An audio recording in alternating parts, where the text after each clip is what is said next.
now's the time. Longing for you, pick up the phone. Are you buying a home for the first time? Use our list of do's and don'ts as your guide. The first don't is do not rush the process. Buying your first home is going to be super exciting for you, and you might want to rush the process. However, rushing the process could be a costly mistake. I'll give you an example.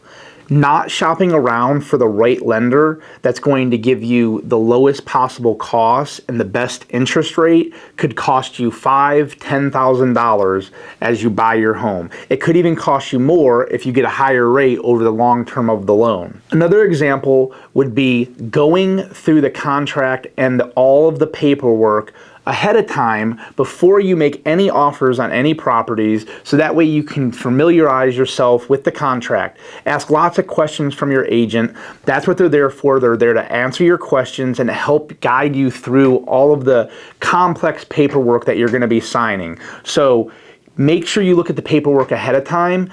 That's one of the reasons why I think a buyer consult is so very important, because you can go through all of the paperwork, you can ask any questions, highlight any areas. So going over the paperwork ahead of time will definitely help you. Where else should you stop and take a breath? One thing that I like to do and what I coach my agents on to do with their clients is to have the client just stop, make a comprehensive list of their dream home, what that looks like, location, size, how many bedrooms, the amenities that they need in the neighborhood, things like that. And that is your must-have list. So your must-have list is the things that you will not compromise on. Your nice-to-have list are things that you could bend on if you found the house that had your must-haves. So what I tell my people, my clients, make that must-have list and make the nice-to-have list. So that way if you find a house that has all of the must-haves but doesn't have the nice-to-have things, you can make a decision on that property and you'll have a clear mind as you're going out and looking for homes. Don't sign anything that you don't know. Look, the contract is 12 pages. It's going to be things that you're not going to understand. And again, this is where the buyer consult comes into play. You can go over everything with your agent. You can go line by line, clause by clause, and find out everything about the contract. They can answer your questions for you. You can highlight it. So again, this is why I'm such an advocate on the buyer consult, so you can go over everything. So that way, when you do find that dream home, you're not asking 100 questions about the contract. You've already done that ahead of time. So going through the contract documents prior to signing an offer, or even going out and looking at a property or doing it via your buyer consult is going to save you time, and it's going to make you feel more comfortable as you go into this process of buying a new home. Don't forget about your closing costs. A lot of buyers come to us with their 3.5% to 5% down, and they forget about the closing costs that they're going to have for their mortgage, which can range anywhere from 2 to 3%. Now, you might ask, what are the closing costs? Those would be things like any origination fees that you're going to pay to get your loan, your interest rate lower, appraisal fee, processing fees, underwriting fees, your escrow account that you have to set up because you got to set up your taxes and you got to set up your insurance, any document prep stamps that you're going to have for the mortgage.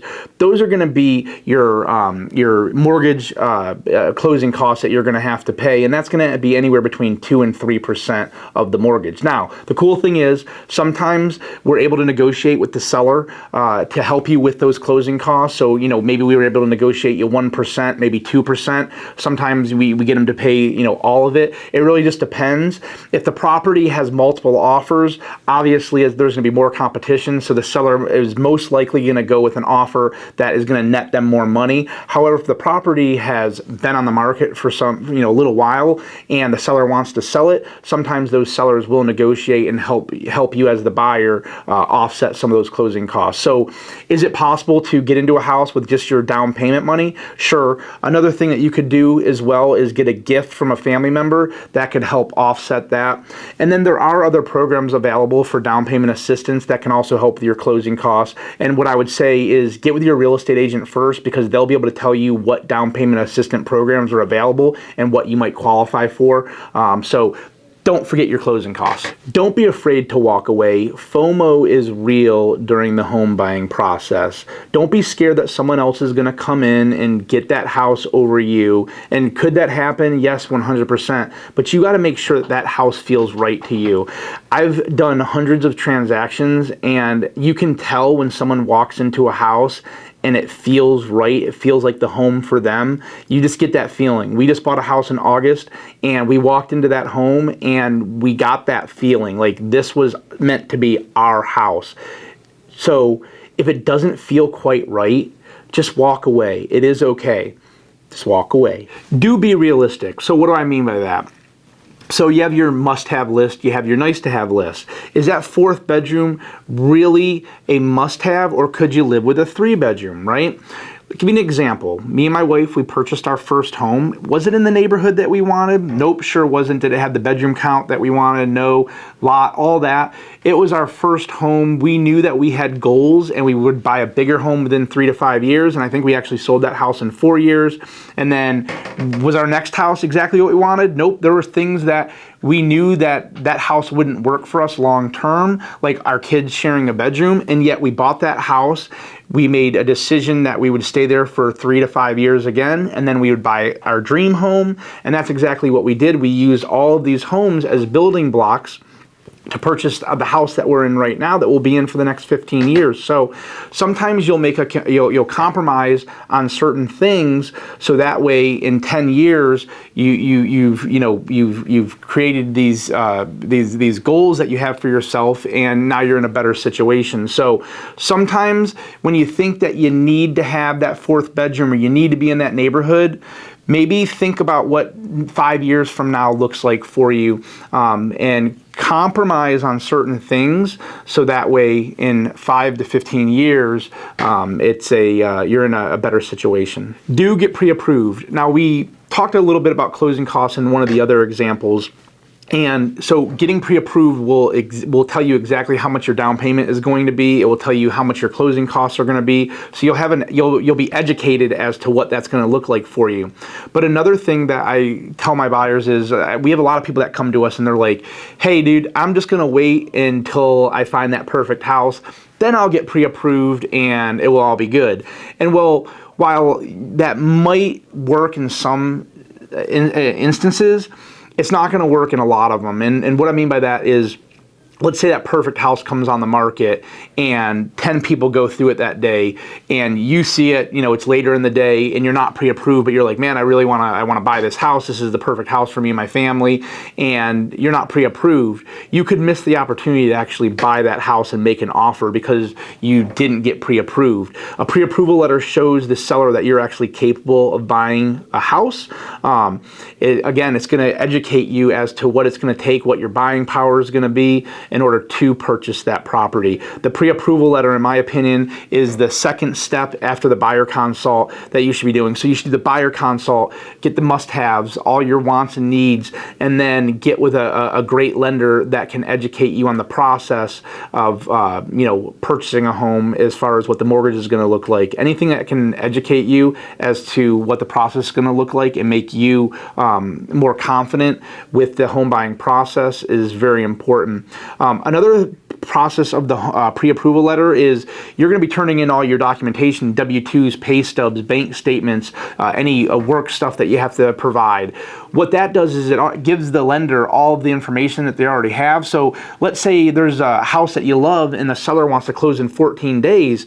Well, with the lenders that we work with, we can actually close in 14 days, and you could potentially get the house because you were able to close quicker. Where if you wait, you wouldn't be able to close in 14 days because you still have to get all your stuff to the lender and everything. So the pre-approval, I think, is the second most important step in the process. Do ask questions. Ask as many questions as you possibly can. Educate yourself on the process, educate yourself on the contract, and ask your agent as many questions as you possibly can, so that way you feel comfortable and confident. Now, is your agent going to know everything? No, 100%, they're not. And yet, your agent's job is to get those questions answered or point you in the right direction as to who can answer those questions for you. It's our goal to make you feel as comfortable and confident through this process and educate you. So ask as many questions as you possibly can.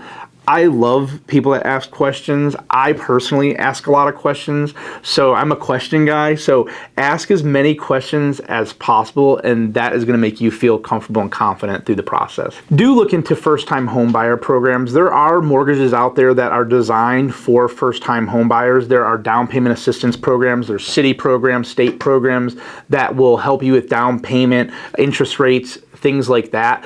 The person that you should go to is going to be your real estate agent because they work with the counties and the cities and the lenders, and they know what programs are available. So do look into first-time home buyer programs. Do hire the right real estate agent. So what do I mean by that? Hiring an experienced real estate agent will be able to help you with insight into the market. They'll be able to unpack the data that they're looking at and help you understand what the actual data means and what that would mean to you when you go to make an offer in certain areas.